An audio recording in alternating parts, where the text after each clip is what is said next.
Gurun Sahara terlihat seperti lautan emas jika dilihat dari atas. Kita melihat hamparan bukit pasir tanpa akhir, banyak oasis biru dan hijau, serta sebuah titik hitam raksasa yang menutupi area seluas 17.000 mil persegi. Tunggu, apa? Apa itu? Itu wilayah yang sangat besar, tapi kenapa kita jarang mendengarnya dan tidak pernah melihatnya di film atau dokumenter? Mungkin itu baru muncul belakangan ini? Oh tidak, titik hitam ini udah ada sejak jutaan tahun yang lalu. Ayo kita turun dan jelajahi daerah itu. Tempat ini terlihat datar dari atas, tapi sebenarnya sangat tidak rata. Ada bukit-bukit hitam, lereng-lereng, dan kerucut-kerucut aneh yang tinggi di mana-mana. Beberapa di antaranya mencapai ketinggian lebih dari 100 meter. Itu lebih tinggi dari patung Liberty, dan puncak tertingginya mencapai sekitar 1.200 meter di atas permukaan laut. Semua formasi ini tampak seperti hangus terbakar. Seluruh area ini mirip seperti tempat uji coba raksasa di mana sesuatu yang besar diledakkan atau tempat kebakaran besar pernah terjadi. Dalam beberapa hal itu memang benar. Pernah ada kebakaran di sini, bukan di permukaan tanah, tapi di bawahnya. Lalu api itu meledak keluar. Seluruh wilayah ini tertutup oleh lava yang meleleh. Lava itu keluar dari dalam tanah dan menyebar ke berbagai arah, membakar apa aja yang dilewatinya. Lalu, lapisan lava baru keluar dan mengeras di atas lapisan sebelumnya. Begitulah, seiring waktu, lava membentuk bukit, kerucut, dan semua gunung yang ada di sana. Jadi, ternyata tempat ini dipenuhi gunung berapi kecil. Bisa dibilang begitu. Ada sekitar 150 buah. Semuanya udah mati, dan sebenarnya mereka bukan benar-benar gunung berapi. Tempat ini disebut dengan lapangan vulkanik Haruj. Tapi gunung-gunung berapi di sini tidak seperti yang kamu bayangkan. Di sini kamu bisa menemukan berbagai jenis. Ada lubang kecil, cerobong, bahkan gunung berapi perisai. Kamu ingat seperti apa bentuk perisai di film epik sejarah tentang Yunani kuno atau Sparta? Perisai itu berbentuk bulat, datar, dengan tonjolan halus di tengahnya.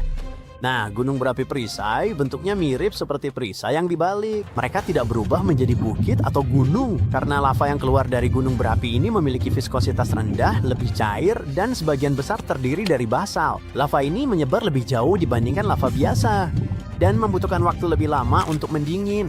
Akibat letusan lava seperti ini, terbentuklah struktur yang sangat luas dan besar, jauh lebih lebar dan lebih rendah dibandingkan gunung berapi biasa. Beberapa batuan vulkanik di sini berusia hingga 6 juta tahun. Letusan terbaru terjadi hanya beberapa ribu tahun yang lalu, jadi cukup aman untuk berjalan-jalan di sini dan mengambil foto. Mungkin aja. Tapi kenapa di sini ada begitu banyak gunung berapi? Sebagian besar gunung berapi di planet ini muncul di sepanjang garis patahan yang melintasi lempeng tektonik bumi. Bayangkan planet kita seperti puzzle jigsaw. Garis patahan adalah tempat di mana potongan-potongan puzzle itu saling menempel. Ketika terjadi aktivitas seismik, magma panas membara keluar dari retakan-retakan itu. Dan pada saat itulah gunung berapi muncul. Oke, jadi ladang vulkanik Harujo itu adalah sebuah patahan besar kan? Bukan, yang aneh, di sini tidak ada garis patahan. Bahkan, lokasinya juga tidak berada di dekat salah satu garis patahan itu. Gunung-gunung berapi di sini punya asal-usul yang agak tidak biasa. Entah kenapa, sebuah reservoir magma raksasa terbentuk di bawah area ini dipenuhi oleh gelombang batuan cair, dan jumlahnya begitu banyak sampai akhirnya mulai keluar dari berbagai titik. Letusan-letusan ini bukan letusan eksplosif seperti gunung berapi pada umumnya.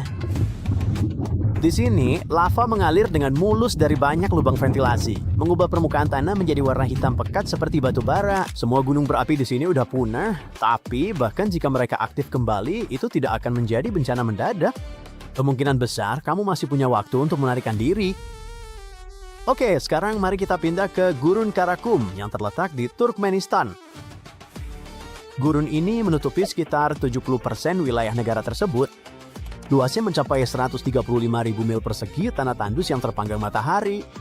Bahkan, jika kamu mengembara melintasi dataran panas, lembah, dan perbukitan ini selama beberapa hari, kamu tetap belum akan keluar dari gurun ini. Tapi, jika kamu pergi ke bagian tengah utara gurun ini, terutama di malam hari, kamu bisa melihat sesuatu yang menakjubkan.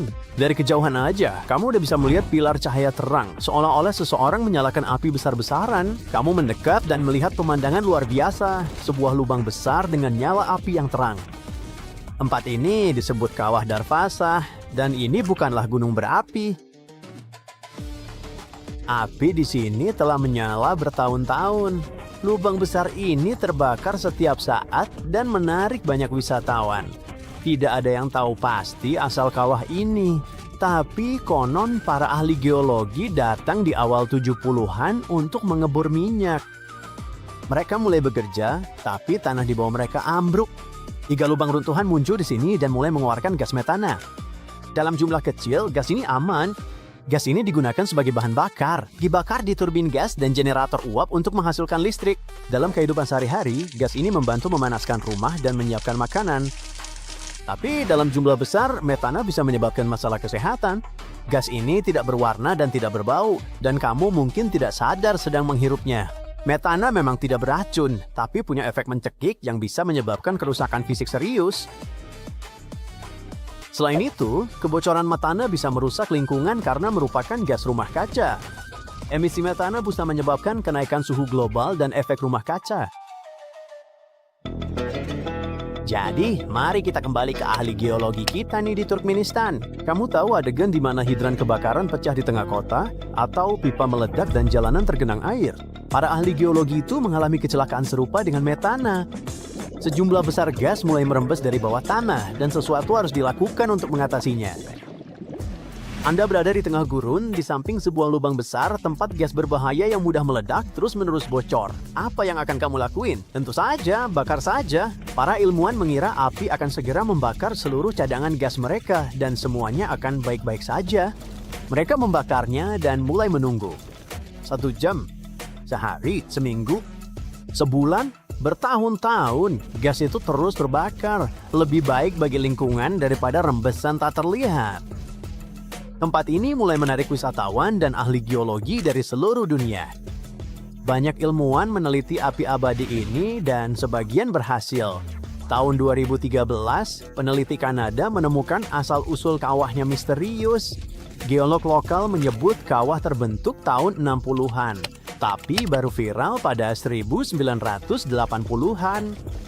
Sekarang tidak mungkin menemukan informasi pasti tentang asal-usul lubang api itu. Karena itu diklasifikasikan. Kenapa? Pertanyaan yang bagus. Kalau kamu punya uang dan keinginan untuk pergi ke Turkmenistan melihat kawah Darvaza, jangan buru-buru melakukannya. Setelah bertahun-tahun lamanya, kawah itu tampaknya mulai tenang. Tapi kenapa? Apakah semua metana udah habis? Enggak. Petugas segera bertindak dan berupaya menyetop kebocoran itu.